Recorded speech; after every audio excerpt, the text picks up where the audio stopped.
रेशमा, मैं तुमसे बहुत मोहब्बत करता हूँ। मोहब्बत तो मैं भी तुमसे करती हूँ, लेकिन एक टेंशन है मुझे। मेरा मनगेतार जो है मुझे नहीं छोड़ेगा और वो आपको भी नहीं छोड़ेगा। आपके जो होने वाली बेबी है वो ग्रीन हल के साथ खरीदी थी, मैं देखकर आया हूँ। मैं तुम्हें कभी नहीं छोड़ूंगा, तुम बच नहीं पाओगे।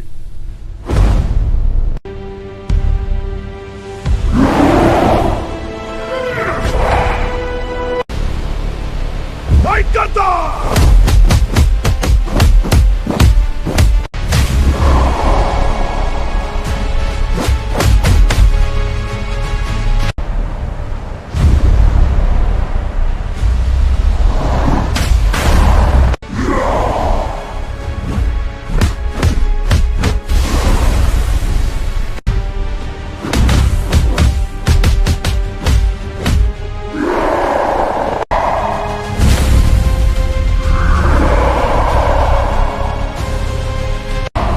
रेशमा सिर्फ मरे और कसे के नहीं।